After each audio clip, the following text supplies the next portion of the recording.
What's up, guys? Sub-Zeric here, back for another VOD review. Today, we got a new rank 1 NA in town. It's Wasianiverson. He just went on an absolute tear today. Started at about a little under 1100 LP and ended his stream at almost 1400 LP. So just a quick plus 300 in a very, very nice run of games on stream. A couple of 8s in there, so I guess he's slacking a little. It's not the Wasianiverson that goes like 1-1-1-2, 1-1-1. But I mean, still, look at the number of firsts in here, just the crazy consistency, and also just the variety of comps in this. I think is really cool to see. You know, you have a lot of different stuff. You have Bilgewater, Diana, more Bilge kind of type stuff, though it's kind of, yeah, I mean, this is Bilge. You know, this is like T-Hex type stuff. You have the Draven into Yunara, like Kindred type stuff, Kaisa, like every single game, it's like a different comp here. Wasianiverson, just a flex god. I don't know who's to say, but I thought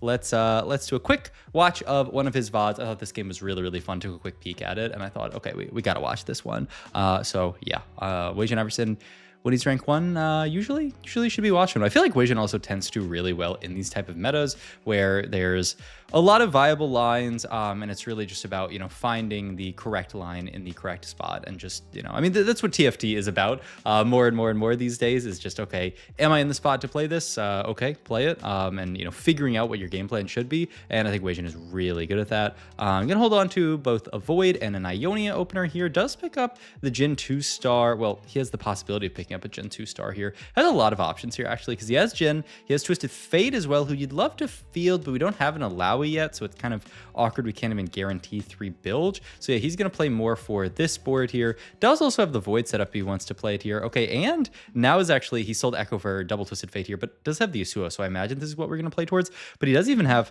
I mean, he could do for TF2. I don't think TF2 is that great, but it is something you could think about. All right, first, crafting, probably never going to be the take with just a 2-component opener. Artillery Barrage, yeah, nice try. And then 1, 2, 3, I think is just a pretty solid augment. Not amazing, but, you know, solid enough. Water Axiom, I mean, with an AD opener, probably not. So I think we're going to reroll left here and still default to the 1, 2, 3. And then, yeah, preparation, kind of impossible to take here. So just a generic 1, 2, 3, decent enough spot here. Does pick up Xin Zhao for Ionia, which is kind of nice, I guess. And it's just picking up the rest of his units here to see what all of his options are. Does hit Kog'Maw 2, but he did also sell the Rek'Sai. So, I mean, he could go a number of directions from this spot, right? He could play towards Void here. He is actually just going to level for the Kog'Maw, the traitless Kog'Maw here onto this board. But yeah, we are going to just play this this Ionia board for now with the setup that we got going here. We're not going to angle into Void here, and yeah, actually going to sell some of our other Ionias. Oh yeah, this is also LeBlanc portal here, which is something worth noting. So we get another augment here at 2-2. Spoils hard commit. I mean, I doubt it's hard commit. Radiant Relic seems okay to me. I guess you can throw it onto the Jhin, you know, and just have a Jhin item there, or even just double tank item here. Doubt that it Spoils of War. I don't really love any of these. I would default Radiant Relics, but I think I might overrate this augment, honestly, because I pick it up a lot just because I'm like, Radiant item is good, but it's not that good. Hedge funds, like, fine. Ben of Thieves is pretty solid. It is delayed, which is a little bit awkward. You know, it's delayed in extra combat because we're getting it on 2-2, but I think it's better than Radiant Relics, probably. You can throw it onto Jhin, you can throw it onto Kog'Maw. You have all these upgraded units, right? Curse Crown. I mean, it would be fun, but probably not. Yeah, just have to take the Band of Thieves here. Okay, good. Gonna check his Band of Thieves here. Has a Kraken and a Gunblade here, so I can throw these onto Jhin and Kog'Maw. And yeah, this is our setup here. Okay, well, it's kind of a we'll see type start here. Our only slam, like we talked about, is Gargoyle here. He could sell the Nico for gold here. Yeah, I do think you should just do this here, just because making gold feels good. And then gets a double Nico shop again. Okay, that's pretty funny. But not really much to do with that here. He hovered Ionia, but I don't know. Oh, wow. Okay, wow. So he could have done this last turn, actually. But after the next double Nico shop, he opts to double Nico, play the double Nico, dupe it, and then just play strongest board here with Nico with Gargoyle. I mean, it's Arcanist with the Kog'Maw. It's a little awkward. It's like very awkward. This is kind of I don't know. I never would have made this play just because Nico doesn't really fit on this board. You're playing the Kog'Maw for Arcanist, but like there's like no real link up with Ionia and Nico until you find Ahri, I guess. But we don't have Ahri yet, though. She is on Carousel here, and this could be our dream here of getting towards. Oh, that's tough. You know, like, if we can pick up the Ahri here, we do kind of have a way to like branch out into like 5 Ionia with the Ahri and then the Nico, and then you actually have kind of a nice setup. Still, we're just playing 2-star units on our board and chilling. Also, I didn't get a chance to check the Ionia, but I have to imagine it's either I think it might be the reroll one. Oh wait, that was it right there, right? He just checked it. Oh my god, I'm gonna have to jump back 30 seconds. Sorry. I'll pause for you guys. You know what? I'm nice. And it was the reroll one. I am a genius. It was the reroll one. So that's why you can see Wasian just really not excited to play Ionia, because obviously we're not rerolling them. And I think this reroll one in general, I mean, it did get buffed, I guess. I still have not really seen anybody make it work. So yeah, something I guess maybe someday we'll get. Do you pick up a Vayne here, which pieces the board together kind of in an interesting way? So he's actually considering selling Jhin 2 here, and item holding the Vayne, or not really item holding the Vayne because we don't have items for her. Gonna move the TGs over the double tank TGs here. Goes for the remover here. Ooh, he threw that onto Kog'Maw. Interesting. I thought he was to throw it on frontline just to be as strong as possible. But I think, oh, okay. I mean, I think the idea here is that he knew that we weren't going to win this fight even with optimal TGs, though honestly, we might win. Oh my god, this fight's close. Okay. We do actually win the fight. I'm surprised. I mean, I guess you don't really. I was gonna throw the Steadfast Heart onto Rek'Sai because at least Rek'Sai is a frontliner, but I guess his thought is either way, it's not really getting that much value. You're putting it onto a carry unit regardless, so might as well put it on the 2-star unit in the Kog'Maw. I mean, that was a sketchy fight against a level 6 board from the going long, but we make it, and it's a 5 streak for Wasian here from a very weird start. I feel like Wasian is so good at this kind of stuff, and also. Okay, this opener is getting even more complicated because we have Lissandra now. I don't know that we can fit her on the board. We do have Demacia unlocked now, which allows us to play this very, very cool board. And also, yep, gonna burn an entire remover. Oh my god, he is juggling these TGs with these removers just so that he can move everything. And then he's gonna make a Void Staff Slam. Oh my god. Like, this is, I wanted to watch this game because it's like, it's kind of incomprehensible what's going on here. I mean, he's burning all of his removers and just juggling these TGs around to play Strongness board here and just putting them in the right spots. And ooh, he does have a Lux here, who now allows him to play 5 Demacia. Also, this does have the ability for him to play Void Staff, though. Yeah, I'm not actually... I think I agree with this. I don't really think 5 Demacia is actually stronger on this board. You're losing out on a lot of good traits to play 5 Demacia here. But does give like a unit that could hold on to the Void Staff. But I mean, like who else would play a game like this? This is such a Wasianiverson, just like tempo, play your strongest units on your board, put together just kind of a crazy board, burn all your removers to move the TGs around. And I mean, we're getting rewarded for it, right? We're on a 100 streak here. No econ augment this game. I mean, we have a silver econ augment, but not a real significant econ augment this game, but we're relatively wealthy just because of our streak. And okay, 1, 2, 3 is like, it's an econ augment. I mean, I'm lying too, but I'm not lying that much.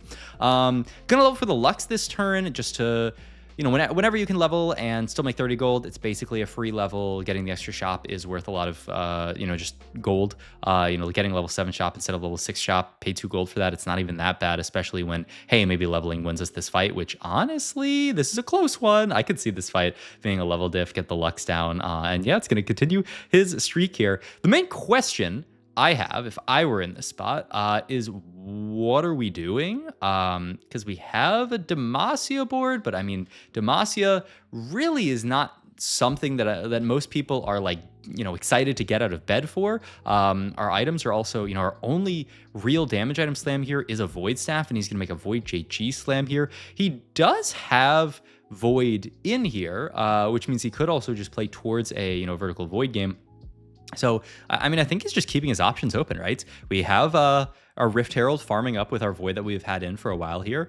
We do also have this Demacia, you know, setup that we can play for. But I would say, you know, Demacia, when I've seen it played, is not really a Lux-centric comp. It's really a Vayne-centric comp. This Vayne unit, I feel like, just does insane work here. Last augment, by the way, and we do get our extra TG here. Giant Mighty Belt of Overflow Retribution.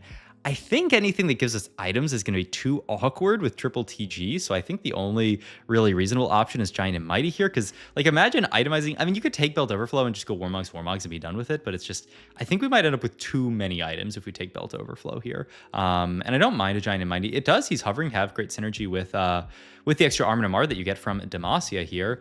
Jeweled Lotus with JG already is like mediocre, and Tiny but Deadly I don't think is that great. I guess it would be a Giant and Mighty here. He's looking at, yeah, he does take it. And ooh, we do get a Fiddlesticks here, who I guess is going to come in on this board here. Whoa, what are we doing here? We're fielding. Okay. We're just gonna play like this. Okay, yeah, this makes sense. Yeah, just get that. I was like, we must play fiddle on this board. Also, Void Staff or red buff onto the fiddle by selling the TG is actually huge here. Is it enough to win this fight? I don't know. Actually, this guy's pretty strong with Nazir here. This fight's so close. Oh, we do end up losing. I mean, Wasian tried his hardest here to win this fight, but that is a Azir. There's just a lot of stuff going on there. He does have the cogs. Still, he's thinking about Void as another possibility because he's still holding on to it. Look at the flex play, man. He would, when he pushes level, he can obviously guarantee the Kaisa here. He's not even going to hold Belveth here. So he does unlock Skarner off of the, oh my God, off of the, that was off TG, right? Because the Gargoyle stayed on Nico the entire time. But we do unlock this. We need to figure out what our last few items are here. I mean, there's obviously, there is just the possibility of making a GS redemption here and having your items done. Only downside to this is it kills your mana gen items, so you're just like 0 mana gen onto whatever AP carry you're playing. You could, make something like a Shojin, have mana gen made. It really depends on who you're carrying here. I would be tempted to just make redemption GS here and have our items be made here, but we will see what Mr. Iverson wants to go for here. Gonna move the TG up to Rek'Sai here. Gonna make that redemption plus GS or Spirit Visage as it is called these days. And it does look like he's leaning more towards Demacia because he didn't hold on to that Belveth, so I don't think he might not even be flexing Void here. We'll see here. When you level up here, obviously now he does have Kaisa unlocked, but one Garen, and that might be his cue to play towards Demacia. Hits Skarner too really quickly as well. That is a fantastic tank for him to play towards here. Hits a Zilean as well here, who can maybe play around 6 Demacia. And yep, just gonna move the tank items there, gonna move the AP items onto Lux, gonna move all the TGs down.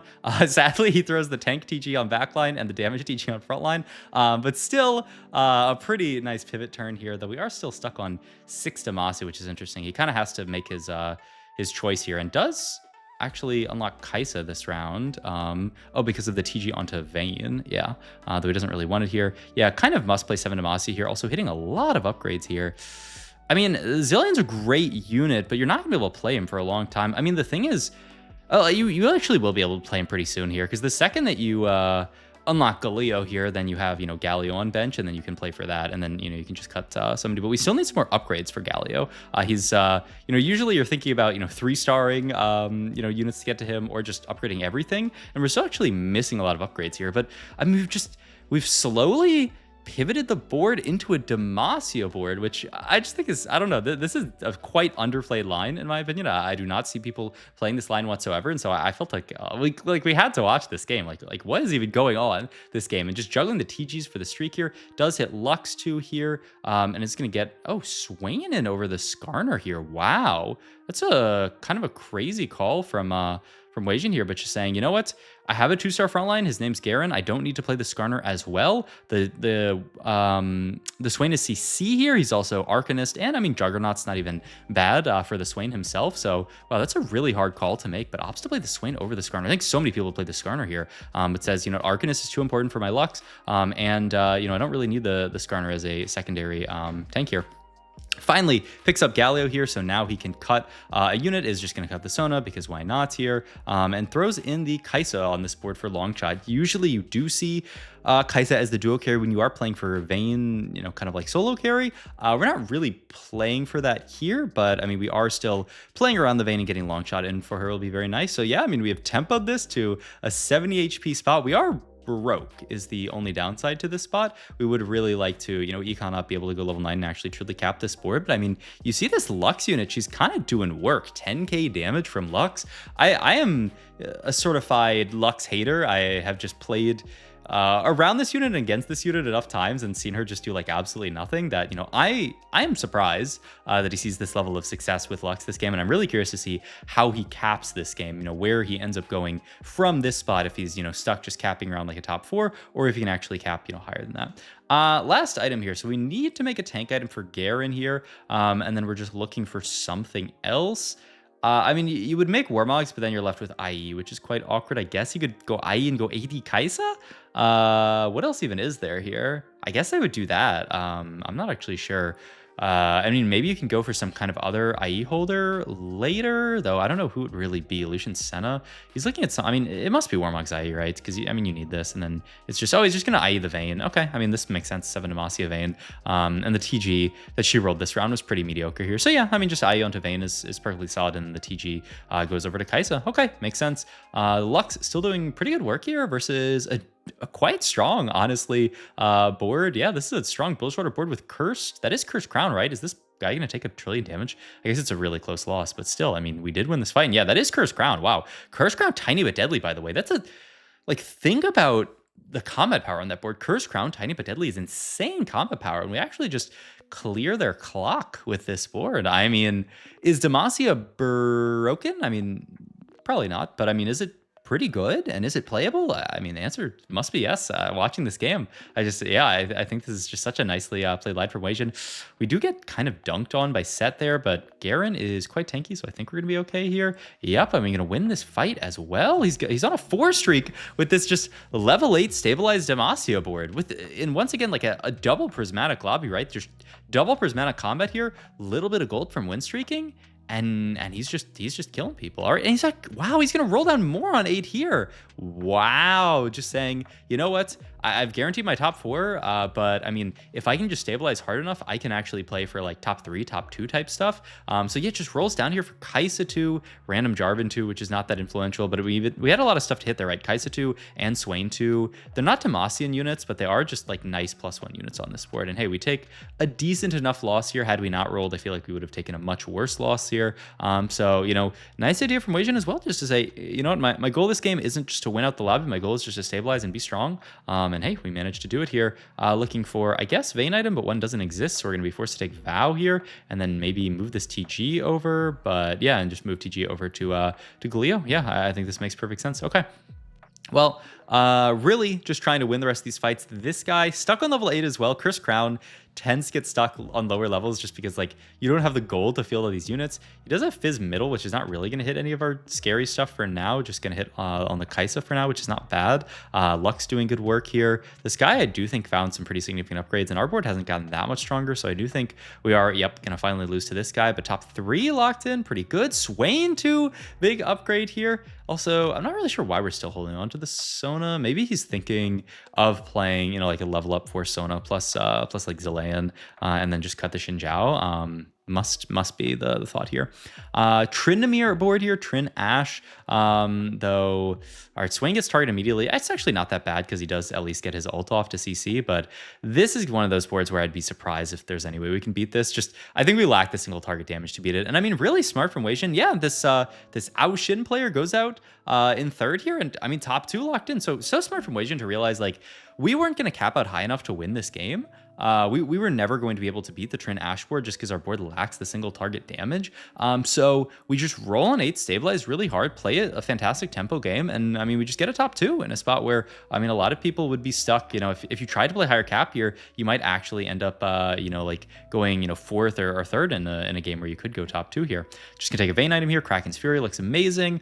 Do get the Lucian Senna in on this board as just a cool guy with a good trait. But yeah, I mean, I think this Trin board, I think it might be doomed. I'm not sure what, I mean, maybe with like Galio too. The problem is just having the damage to kill Trin, right? Lux is just so little single target, especially with the Quicksilver. I think it may perhaps be doomed here, but I mean, still just a fantastic game, and just shows why Wasian was able to hit rank 1 and have just insane performance here. It is just games like this where he just tempoed the entire game, and I mean, I think he just played it perfectly. The amount that he rolled, the amount that he greeted, the amount that he, burned those removers to move those TGs over to tempo in the early game to 100 streak. I mean, it was just a beautiful game from start to finish, and just a really, really well played top 2 from Wasian. So hope you guys enjoyed this video. If you did, please like, comment, and subscribe. Check out my Twitch and Medify, all my links down below, and I will see you guys in the next video. Thanks for watching as always.